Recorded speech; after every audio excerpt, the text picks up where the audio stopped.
saja persyaratan untuk mengajukan lamaran program visa pertanian 2021/2022? Tahap awal dari pelamar. Untuk berpartisipasi dalam program visa pertanian, harus dilakukan dan dilengkapi di luar Australia. Pelamar harus memenuhi kriteria berikut untuk dapat berpartisipasi dalam program visa pertanian. 1. Memiliki keterampilan yang diperlukan untuk melakukan pekerjaan di mana mereka dipekerjakan atau keterampilan yang relevan. 2. Memiliki kemampuan bahasa Inggris, nilai minimal IELTS 4.0 secara keseluruhan, atau setara, atau lebih tinggi bila pekerjaan tertentu membutuhkannya. 3. Tidak didampingi. Peserta tidak dapat membawa anggota keluarga. 4. Memenuhi persyaratan usia minimal 21 tahun. Tidak ada persyaratan usia maksimal. 5. Disponsori oleh perusahaan yang telah disetujui pemerintah Australia, TAS, yang merupakan perusahaan yang ditunjuk oleh DFAT, Departemen Luar Negeri dan Perdagangan, untuk berpartisipasi dalam program. 6. Didukung oleh DFAT untuk berpartisipasi dalam program. 7. Memenuhi semua persyaratan karakter dan kesehatan, cek medical.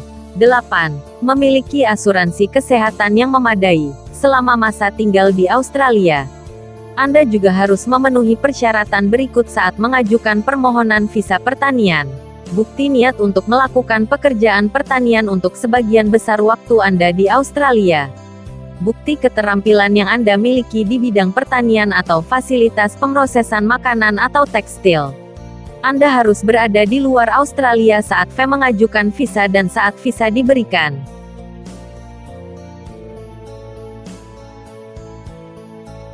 Sektor dan keterampilan apa yang tercakup dalam program visa pertanian?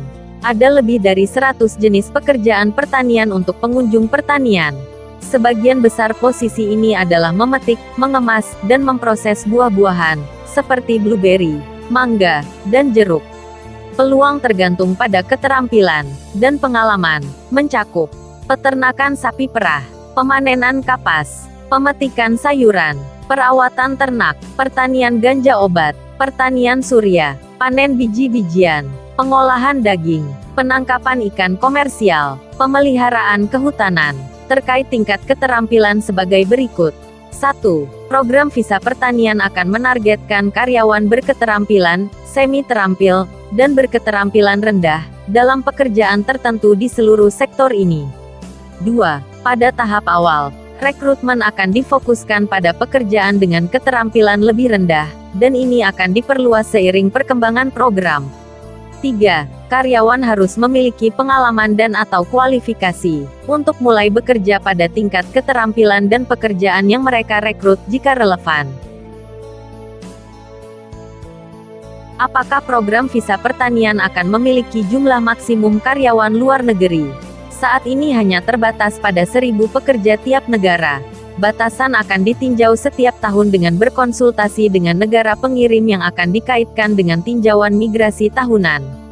Ini akan membantu membangun kesenjangan permintaan dan pasokan tenaga kerja pertanian, tanpa mengesampingkan skema lain, atau mengurangi kegiatan ilegal dari luar negeri. Keputusan akhir akan dibuat oleh pemerintah Australia. Apakah karyawan dapat berpindah antar majikan? Ya, portabilitas antara pemberi kerja yang disetujui berbeda akan menjadi fitur program untuk kelompok musiman. Awalnya, portabilitas perlu disepakati sebelum kedatangan pekerja di Australia. Model-model lain akan dieksplorasi seiring dengan perluasan program. Program ini akan memungkinkan karyawan di bawah kelompok musiman untuk berpindah dari satu perusahaan ke perusahaan lain yang disetujui, di bawah pengaturan yang disetujui oleh DFAT, selama masa tinggal mereka. Bisa sampai 4 tahun untuk pemegang visa dalam kelompok jangka panjang. Desainnya bertujuan untuk menguntungkan majikan pekerja, dan persetujuan pekerja adalah hal mendasar. Karyawan harus menyetujui setiap aturan di muka, sebelum pindah, dan menandatangani surat penawaran yang menguraikan peran, lokasi, gaji, dan ketentuan. Portabilitas memberi pengusaha akses ke pekerja untuk periode jangka pendek dan membantu mereka mengelola tuntutan kerja musiman. Seiring perkembangan program, model lebih lanjut untuk portabilitas akan dieksplorasi dan diuji dengan pemangku kepentingan dengan tinjauan pengaturan portabilitas yang akan terjadi setelah tahun pertama implementasi program. Apakah pemegang visa pertanian dapat mengajukan permohonan izin tinggal tetap permanen residen? Visa pertanian akan menyediakan tenaga kerja jangka panjang yang andal untuk mendukung pertumbuhan berkelanjutan dari industri pertanian penting Australia saat mereka berusaha untuk mencapai nilai 100 miliar dolar pada tahun 2030. Pemerintah telah berkomitmen untuk menciptakan pilihan jalur tempat tinggal permanen bagi peserta program, termasuk pemukiman regional, dengan mengakui bahwa ini akan melibatkan konsultasi lebih lanjut dan pekerjaan desain.